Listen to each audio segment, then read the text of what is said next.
Hoodoo plants, mamas, get your soul fed and your spirit read. This here ain't no trend. I possess the power from way back when. Back when folk were stripped from all of their kin, so they had to find the magic within. So I call on my ancestors to gather my herbs. I conjure at my altar. Voodoo plant mama. I manifest growth and I release trauma. Child, we just out here trying to water our plants and mind our business, you know? Everybody ain't from the deep south, man. Everybody can't have culture like us. Hey y'all, and welcome back to another episode of Hoodoo Plant Mamas. I'm your co-host, Lynn Nicole. And I'm Dani B. And Dani B, how are you doing today? I'm doing okay today. Just kind of busy because I work from home. So yeah, it's been like kind of busy, but I'm making it. How about you? So the kids are out this week for fall break. So I know. So I have also been very busy. I get woken up every morning with like jingles on YouTube and yelling. And I was like, okay, that's how I start my day. Do you have a niece and a nephew? I have two nephews. Ooh, how old is the youngest one? 4 and Oh. 13. Chaos. Sometimes the 13 does more than the 4-year-old. That's fair. Yeah. That's a tough age, man. I empathize with them. They terrible, and I'm never gonna teach that grade again, but I empathize. Well, let's get into some gratitude. What are you thankful for today? So lately, whenever I get stressed out, I look at the sky and I look at the clouds. And then last night when I looked at the moon, I was like, oh my God, it's so beautiful. And I just sat and looked at it for a few minutes. And so, I'm grateful for how beautiful the planet is and the universe that we live in. Like, God bless. I'm grateful for that. I'm thankful for my cat. You know, it's something about having another living thing to care for that honestly keeps me going. You know, I wouldn't go as so far. I know some people do that with having babies. That to me that's like a jump too far. Having a cat to care for and just not being alone, it's keeping me alive. So I'm really thankful for that. Amen. So today, I wanted to talk about divination as a tool and not as a law. So I started thinking about this topic. A lot of it was around my feelings of getting married, and eventually getting a divorce. So before I was even proposed to, the cards were like, get married, marriage is coming. And so I took that as a sign that like a few weeks later when I was proposed to, I was like, oh, I'm supposed to say yes. But like I had so much hesitation around saying yes, and I didn't know if it was because marriage wasn't for me or if it was because I did not want to marry the person that I married. Like, I don't know what it was, but I said yes anyway because I was like, my ancestors got me and they wouldn't lead me astray, right? And so, fast forward 2 years later, and I'm questioning why my ancestors would guide me in this direction when I'm not being treated the way that I deserve. And I think that there were quite a few lessons for me surrounding this, but two of the most important were the importance of listening to myself and what I want, and that the cards were a tool, but they weren't law. And I think the second part became clear to me when I listened to a little Juju podcast a few months ago. She had an episode called Does Everyone Have a Soulmate? No. And in it, she talks about how if you bring a potential partner before your ancestors, they'll say yes to many different people because each of those people could be great partners for you, which could be confusing because maybe you're like, am I supposed to be poly? And maybe you are supposed to be, but also it's just a sign that like you have many different paths before you. It's more a matter of what do you want. And there was a reader years ago, their name was Tarot by Bronx, who explained that tarot is a forecast of the path that you're currently on. If you don't like your reading, it's a sign to change your path. Like tarot is not set in stone, it's not law. And I think for me, it has been me having to confront my evangelical background, the whole like not my will but thy will be done, oh Lord, and seeing spirituality as this force that you submit to completely instead of this force that you're working with to co-create your life. And so, Dani, I want to ask you, have you experienced something similar with feeling like divination has led you astray in any way? Can't say that I have, and this is partly because I'm hard headed. So, I got to take accountability.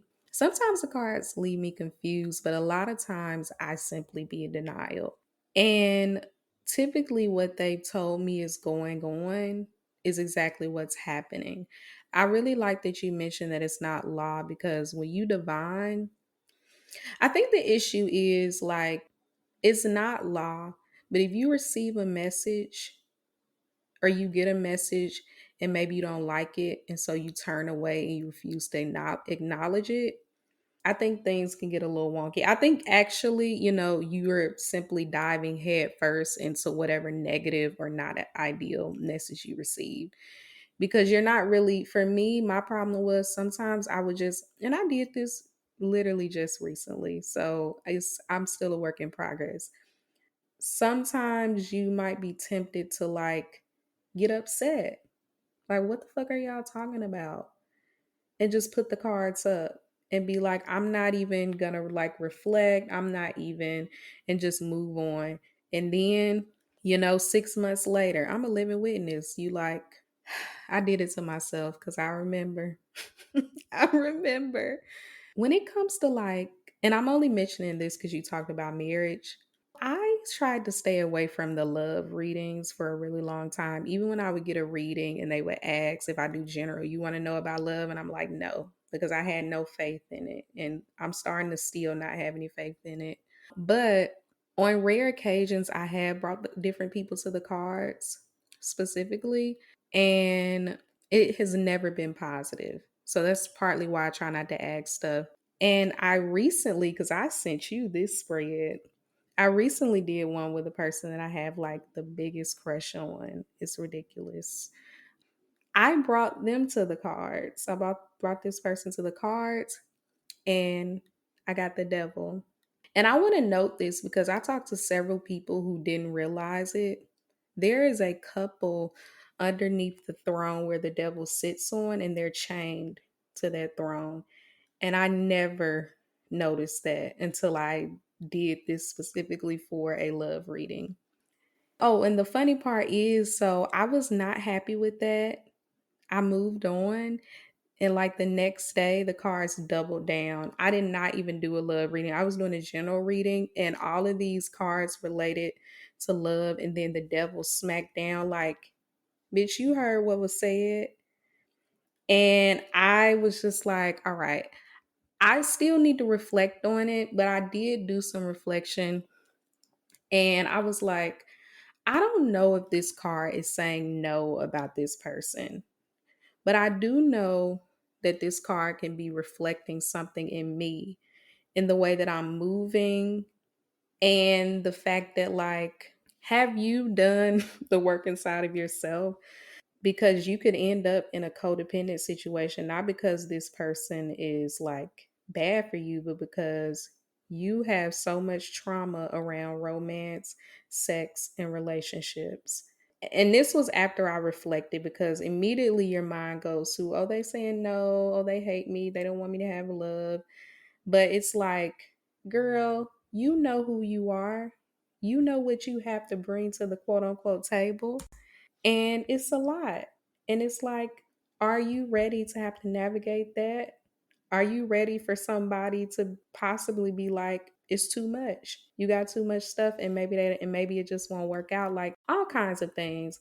So sometimes you really have to sit with it. So I said all that to say because I really wanted to mention the idea of like misreading cards and getting out of that space of ego where you're immediately feeling attacked and reflect on what a particular card like the tower or the fucking three of swords, like the dreaded cards, what else could this perhaps mean? And you got to look at your life through a broader kind of lens.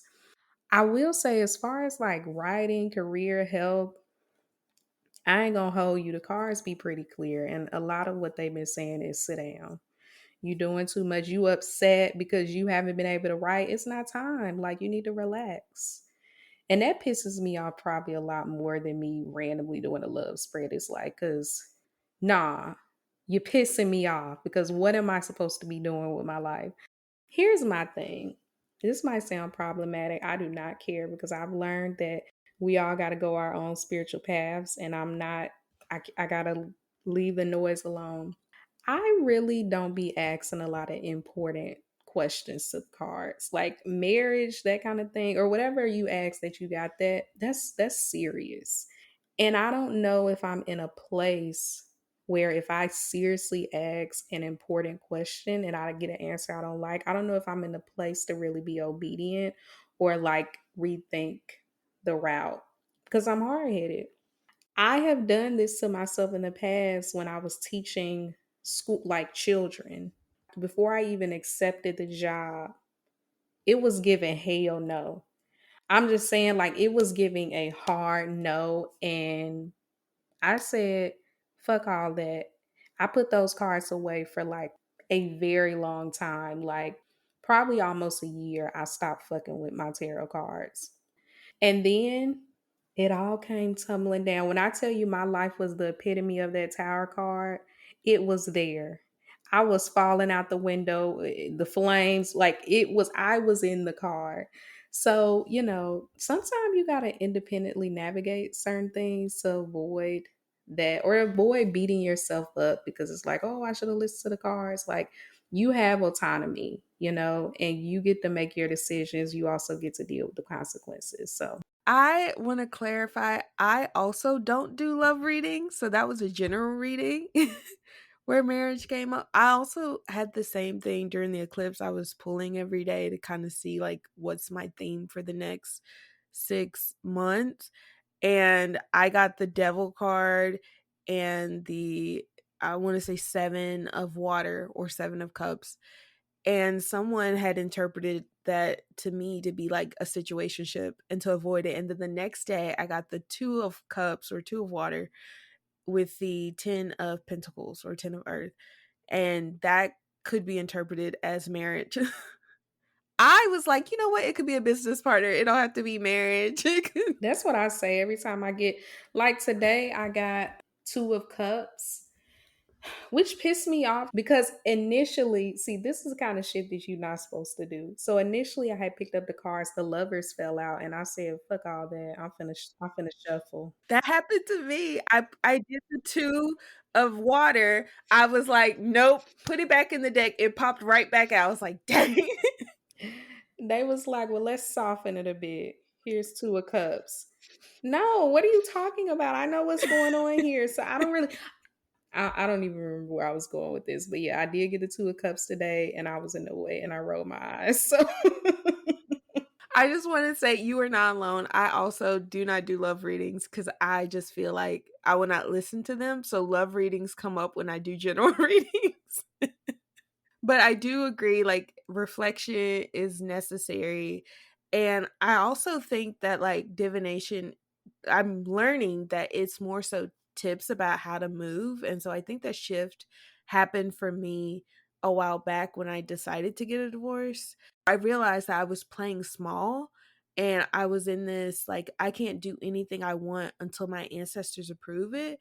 But then again, like, this is my life and I get to make the rules, not them. And so the past Mercury retrograde in August, I kind of bum rushed it and I was like, I'm not going to listen to y'all who are like, you need to do this and you shouldn't do that or a retrograde. I'm just going to do what I want. I was also born during a Mercury retrograde, so I feel like maybe that's why I have a different relationship to that than what most people do. But the past eclipse season was the same. A bunch of don't do this, don't do that, let the universe. I'm like, no, I'm going to do what I want. And on the days I wanted to work, I worked. The days I wanted to rest, I rested. But I honored my body, I honored my spirit instead of looking to outside guidance about what I should and should not do. And so I really have been thinking about the next phase in my life as this time where I'm going after everything that I want. I don't want to leave any stone unturned. And instead of submitting to what my ancestors or what the cards or whatever say, I have changed the way that I view divination. Instead of thinking, is this thing right for me? Is it wrong for me? I look at it as, do I want it? And if I do want it, what obstacles will come up as I'm trying to get it? Like, what do I need to do? What do I need to avoid? What do I need to be looking for? What should I be mindful of in search of getting what I want? Like, I think that has been more fruitful to me than, is this thing good or bad? Yes, I'm glad you said that. One thing I'm learning is for tarot, in my opinion, and people might have a different feeling about this, I do not think it's good for yes or no questions. It's good for the kind of questions that you ask, something that is like where you can reflect and think about, where there is flexibility in it. Because I think a lot of people are kind of hooked on the sort of mainstream sensationalized thing of like, oh, it predicts your future and no, it doesn't, because shit can change. Like, we already know that like time is not linear, regardless of how we're existing in this world. It's not linear. Things change, shift, whatever. So I already talked about the idea of autonomy earlier, and about like, don't go to the cards about something if you're not willing to make certain sacrifices. But I also want to like kind of echo what you were saying about trusting yourself and leaning into your own intuition. Yes, there are traditional meanings of certain cards. These meanings have been a thing since the cards came into existence. But that doesn't mean it means exactly that for you. It could be similar. Usually it is similar, but you have to think more expansively, like in the context of your life. You just, you got to expand those preset definitions. What do the images in the card make you feel? You can also lean into looking at the card and different like individual things through like symbolism. What is all this water?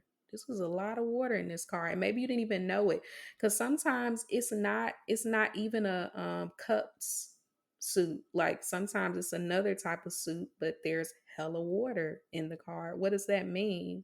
Relying too heavily on those definitions can be stifling. And that's something I'm trying to work through, because, yes, I still be looking at the definitions, but I also take it a step further and think, like, okay, this is what they say it means, but like, how does this make sense in your life? What could this symbolize? Look at the image, and what is the image saying to you? The last thing I would like to say is you don't have to or need to take every little thing, every little decision you need to make to the cards. Because then, I ain't gonna lie, I feel like the cards will start giving you like really negative cards as in response, even if, because they like, what? This kind of goes back to trusting yourself, because you're gonna be mad, like I just said, when they start hitting you with shit like the Wheel of Fortune. That's not even like a negative card. But if you trying to get a particular decision made, that's the kind of card that like make you want to start throwing stuff. Because that, no, make it clear. And it's simply not. Like, it's simply not. There's hella paths. This could go really right. This could go great, and it can go terribly wrong. And you're going to have to make that decision for yourself, basically. And I also feel like, people talk about honoring your head, your highest self, your Ori. Trusting yourself is about honoring yourself. Like, that is the most loving thing you can do for yourself. And I'm speaking from experience. Like I said earlier, I do think the cards have purposely confused me, because I can be a little like lazy, or maybe I don't want to. And I know I don't mean lazy in a problematic way. I mean, I literally am making a decision to not do something that I need to do. So I don't want to face this thing. So I'm just going to go to the cards and da da da da da. And it's like, you need to sit with this and ask yourself, what do you want and what do you need? And then move forward, because you can't always be like, oh, give me an answer, help. That's not how life works. So, yeah, that's another important thing to realize with divination. Like, it's not set in stone, it's not law, like you mentioned, and you have a choice. You have autonomy, and it's okay if you want to raw dog it. Like, it's okay if you like, I really like this person. It's kind of giving toxic, but I want to taste it. So I'm going to just move forward. Don't go to the cards about that. Don't, okay? Because you're going to be mad, especially if you already know deep down that it's not a good idea, but you're allowed to make that decision. Okay? I'm pro the girls having a little fun and maybe paying for it later. Just don't pay too much. Like, just don't go too far. Like, that's all I say. So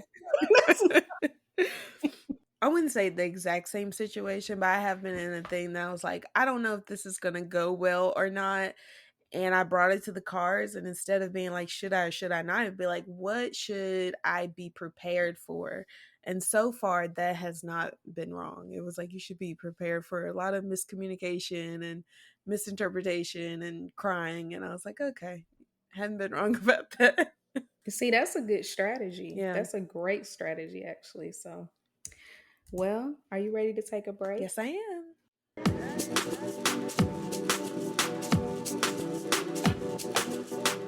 Let's get into the ways you can support the Hoodoo Plant Mamas podcast. One is through our bookshop, where you can buy the books that we've previously discussed with our Writing the Spirit guests. We have a Hoodoo beginner's guide as well as our top reading picks. You can also buy my books. Every purchase you make helps support our show. Check us out at bookshop.org/shop/Hoodoo Plant Mamas, or the link in our show notes. Other ways you can support us include rating and reviewing this podcast on Spotify and Apple Podcasts. Follow us on Twitter at Hoodoo Plants and Instagram at Hoodoo Plant Mamas. Check out our Patreon, where we share exclusive video, plant, and spiritual content for only $3 a month. If you prefer a one-time donation, you can donate via Cashapp at $Hoodoo Plant Mamas or PayPal hoodooplantmamas@gmail.com. Let's get back to the show.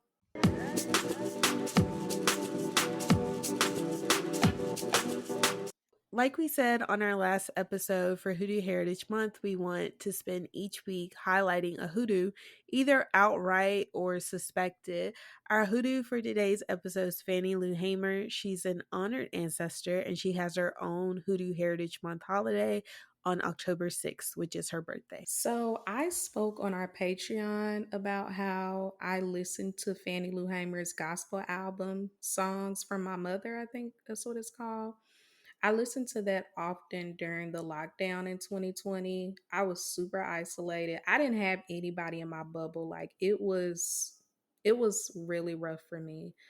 And so I would put that song on. I would get my ancestor, I would put coffee on my altar, then I would get my own coffee and I would sit there, drink my coffee. Sometimes I'm crying, sometimes I'm feeling at peace. A lot of different emotions that album took me through. And my favorite was her singing Precious Lord, because I'm not sure if she was at Medgar Evers' funeral or what, but during the song, she was talking about being in the Winona jail and finding out when she got out that he had been shot. And she started in that testimony speaking directly to Myrlie Evers, which is his wife, and there's somebody else, some other family member. I don't know if his brother or one of his kids or what, but it was just like a beautiful sort of like lead into the song where she talked about, she's like, if he just continues to hold my hand, I know I'm going to be all right. Mind you, this person has been through hell. So, to give a brief bio, Fannie Lou Hamer was born on October 6th, like Leah mentioned, in 1917 in Montgomery County, Mississippi. She was the 20th child of two sharecroppers. She had to drop out of school at 12 to work. And there's a story behind her kind of getting tricked into working by a white man that you can go read into. It's actually fucked up, but that's what she ended up doing.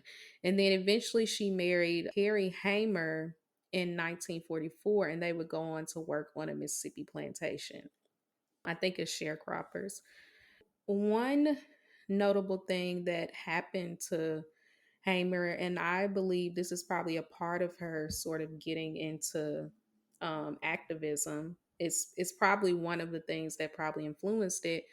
Hamer was a victim of the notorious Mississippi appendectomy, which is essentially the forced sterilization of Black women as a way to reduce the Black population. So they basically non consensually give people a hysterectomy if you came in for something else, and they just sneak and do that. So, following that, of course, she couldn't bear her own children. So, her and her husband adopted two daughters. Despite navigating the Jim Crow South, going through this medical violence, both as a Black person and a woman, she was unapologetic. She was like an unapologetic advocate for Black people's right to vote. When she attempted to register to vote, her boss found out and he fired her and evicted her and her family. So she was forced to relocate several times due to the threat of violence, including being targeted by the KKK. I condensed this. I think most people know about what happened on June 6th when her and a group of activists were tortured in a Winona jail. I won't go into detail, but basically, they were returning from a voter registration workshop led by the SCLC, which is a Southern Christian Leadership Conference, and they were jailed and tortured by some highway patrolmen. So, following that incident, obviously she did not let it deter her. She founded the Mississippi Freedom Democratic Party to uplift the voices of Black folks because basically they were being pushed out by the all white, racist regional Democratic Party. Eventually, she and others would travel to the Democratic National Convention, where Hamer gave her testimony about what Black folks were having to endure simply for trying to vote in Mississippi. And she included her testimony of what happened to them in that jail, and she went into great detail. It's one of her most powerful speeches. It's important to note that President Lyndon, the President of the United States at the time, purposely scheduled a speech in order to silence her testimony, or it still got heard by people. It still made it the impact it needed to make. But a thing I wanted to mention was a lot of people focus on what she endured. There's always so much emphasis on that testimony and what happened to her, and also the fact that she got forcibly sterilized. But a lot of people don't talk about the cost. And Fannie Lou Hamer had scars that were with her until death, and not just physical ones. She died from cancer and heart disease. And that's not a coincidence. That is by design when you are poor, Black, and especially a woman in Mississippi. And in spite of all that, she paid for us, for Black folks in Mississippi. She was doing it for everybody. She was doing it for all oppressed people, and especially all Black people. A quote from one of her most famous speeches, of course, people will use it and not practice it when they talk about the South, but I won't go on that tangent. Now we've got to have some changes in this country, and not only changes for the Black man and not only changes for the Black woman, but the changes we have in this country are going to be for the liberation of all people, because nobody's free until everybody's free. This leads me into a soapbox that I had considered leaving off, but I'm not, because I need to say this and I need people to know where I stand.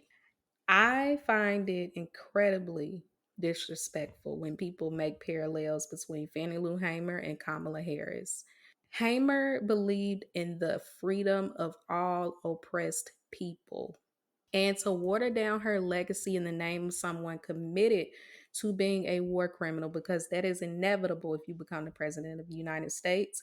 Also, Kamala simply won't name a thing, which is that the U.S. is funding a genocide. And probably not just one. She won't call a thing. Remember how President Lyndon tried to silence Fannie Lou Hamer's speech when she was speaking at the DNC? Sounds kind of similar to the DNC not allowing a Palestinian person to come and speak because apparently their pain and suffering doesn't matter. I needed to stop. To try to make these comparisons, I just don't understand it. I just don't understand living in this delusion around what it means to be the president of the United States and using identity politics to be dishonest. That's all I had to say. And you're right. So I think the thing that I admire most about Hamer, so I also listened to her gospel album. When you talked about it, that was what made me go and listen to her. But I really love that she was a faith without works is dead kind of person. She routinely used Bible passages to criticize white Christian segregationists. And at a Negro Baptist school meeting, she said, "All we have to do is trust God and launch into the deep. You can pray until you faint, but if you don't get up and try to do something, God is not going to put it in your lap." Period. Amen. And so there's this quote. It's actually from an undergraduate student at Missouri. It's called "Tell It on the Mountain, Fannie Lou Hamer's Pastoral and Prophetic Styles of Leadership as Acts of Public Prayer" by Brianna K. Barber. And so in that paper, she wrote, "Hamer's leadership utilized acts of public prayer through both a pastoral style, sung prayer used to comfort and strengthen her community, and a prophetic style, spoken prayer used to convey what she believed was God's will for America and to disrupt the established white social order. Both Hamer's pastoral style and her prophetic style were built on an element of performance. She performed in a pastoral fashion by singing spirituals, modifying lyrics, and carefully choosing when and where to invoke sung prayer. Hamer's prophetic performance was manifested in her desire to persuade her audience of God's plan for America. She verbally pushed back against a racist white social structure throughout her speeches while also using biblical references to strengthen the message she believed God had sent to her to deliver: equality for all American citizens." And so a lot of this was giving bibliomancy to me, but going back to that divination being a tool and not a law, the law that white people tried to enforce with the Bible was that because of the curse of Ham, African descendants were meant to be enslaved and serve their master. But again, because the Bible is a tool, if it can be used for devilment, it can also be used for liberation as well. And that's what I think a lot of Fannie Lou Hamer was doing. And I think a lot of us really struggle with this because, I was taught the Bible was the law and it was hard to divorce that from what white people have done with it. It's like, how can this be the law of our lives when white people use it to harm folks? But I think if we look at the Bible as a tool, if it can be used to harm, it can also be used to heal. Yes, that is so true. So something this also reminded me of, so on our Patreon, we're writing about the different Hoodoo Heritage Month holidays. Hmm. And I did the one for Nat Turner, you did the one for Fannie Lou Hamer. But it reminded me a lot of Nat Turner because he called himself a prophet. He believed that like God spoke through him, but he also used the Bible. It was like a mixture of the Bible and African spirituality because his mom was kidnapped in Africa when she was a teenager. But it was like this mix up of like the Bible and African spirituality, and that was his like guiding principles that he used to overthrow the enslavers in his area. So that's what it reminded me a lot of with Fannie Lou Hamer, sort of like prophetic speaking and using the Bible as a source of liberation and freedom. Yeah, and I think, Black people, especially in the South, everybody has different feelings around what we know that hoodoo and voodoo are not the same thing. Does that mean that Black people in Mississippi, I know from people in my family, don't use it interchangeably? They do. And a lot of them are scared of it. But that doesn't mean that the clear influence, the clear like hoodoo and like African influence is not there, because it's there.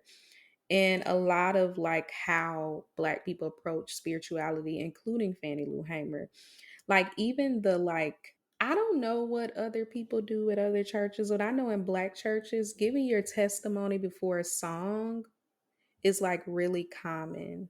And in a lot of ways, for me, the experience of it, and I think that's what I loved about this album, like just really testifying to not only her struggle, but the Black struggle.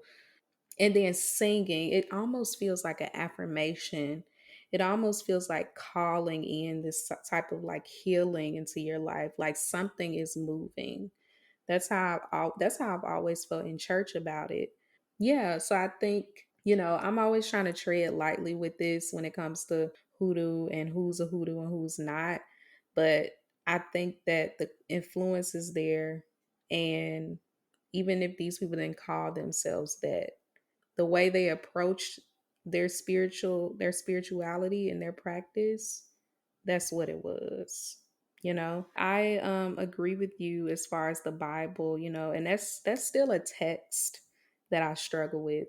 I do think the Bible is like a tricky thing, but Black people have always been able to use it as a form of divination, and they've been able to use it and sort of like reclaim that power that was taken away from us when we were enslaved. So I do want to say you talked about the Bible being a tricky text to work with. I was watching this video about the Apocrypha, which are the books of the Bible that are not canon, quote unquote. One, Catholics have a different Bible than Protestants. I think Catholics have more books in their Bibles.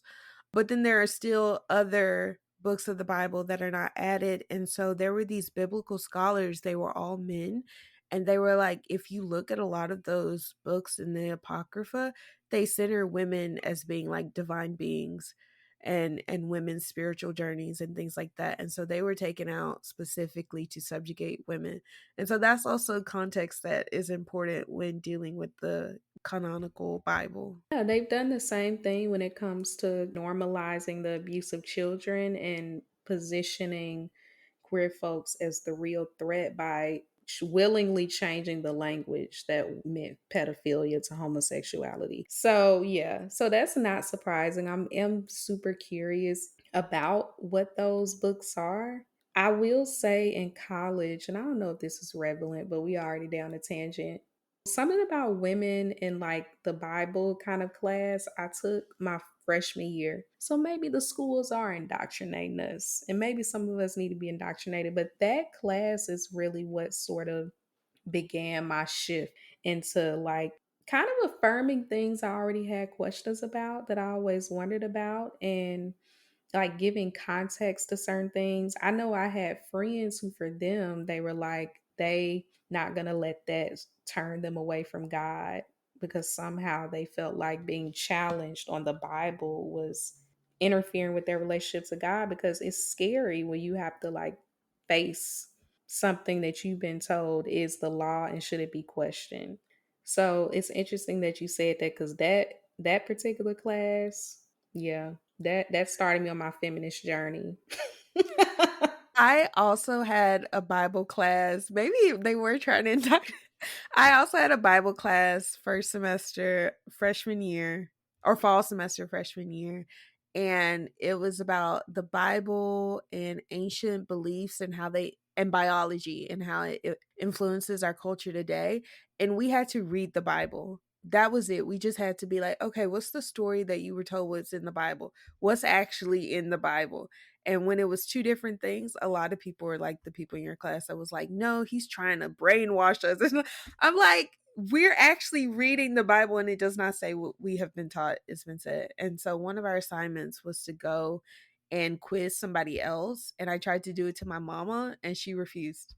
She refused to listen to me, refused to read the Bible and read it for what it said instead of what she told it was supposed to say.